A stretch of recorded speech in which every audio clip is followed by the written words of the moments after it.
Hi everybody, it's Honest John. I have a little story for you today. Jake was 31 years old when he first met death. He was sitting in his office going over some spreadsheets when a tall, gaunt man just seemed to appear out of nowhere, looming over him. "How did you get in here?" he asked. The man smiled. "I go where I please.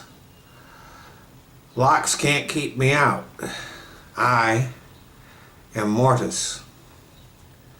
Jake called security, and again Mortis smiled.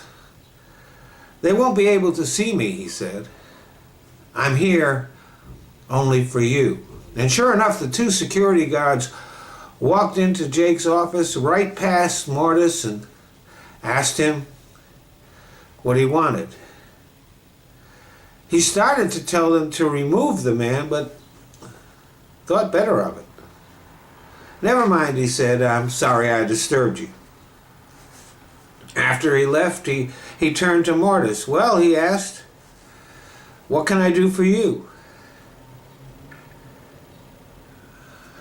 "It's your time," Mortis said.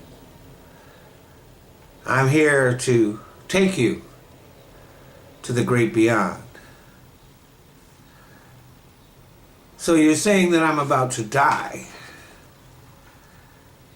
Mortis nodded. "Precisely." "Well," said Jake, "I'm not really ready for that. I'm not going anywhere." Mortis nodded and said, "Well, very few people are ready for me. Most of you never see me coming. The fact that you can is unusual, not unheard of, but extremely rare." Jake thought about that for a moment. "Well, I'm not going anywhere," he said, "and you can't make me. Actually, I can. But since you can see me, that allows you certain privileges. I can offer you a chance at a reprieve." "A chance? What does that mean? What do I have to do?" Mortis reached into his pocket and produced a large, ornate gold coin. "A simple coin flip. Do you agree?"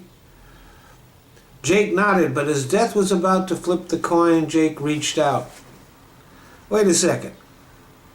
Let me see that coin." And Jake saw that both sides of the coin were tails. "That's cheating," Jake said. Mortis looked a little sheepish. "The odds are still 50-50, he said, "but most people, for some reason, do call heads." Jake reached into his own pocket and pulled out a quarter. "We'll use my coin," he said. And Jake won the toss, and Death left alone.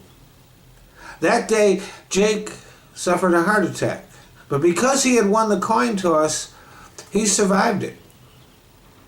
And after his close encounter with Death, Jeff made many changes in his life. He ate better, exercised more, developed new interests, and changed his career path, finding a job that paid less, but was more rewarding and actually beneficial to others. He became a more devoted husband and father and a better friend. He often said that coming so close to death was the best thing that ever happened to him. Several years later, Mortis came calling again, and again Jake won the coin toss. In fact, this was the start of a long winning streak.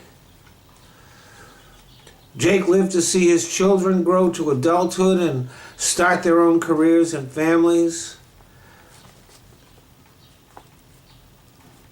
And Mortis' visits no longer frightened him. He began to offer him drinks, cooked meals for him, even began calling him Morty. One time they went bowling together, and another time they went to a baseball game.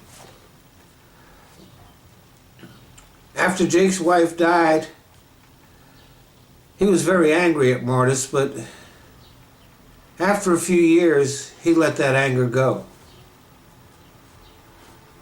And even though Jake did not die, he was not immune to the ravages of age. His eyes grew dim, his walk slowed, and his bones began to ache when he woke up in the morning. He outlived most of his friends. One day death came calling. "Hello, old friend. I've been looking forward to seeing you." And Jake gave Mortis a warm hug. Mortis smiled and held out his hand palm up to receive Jake's quarter. But Jake just smiled. "I think today we'll use your coin." Thanks for listening.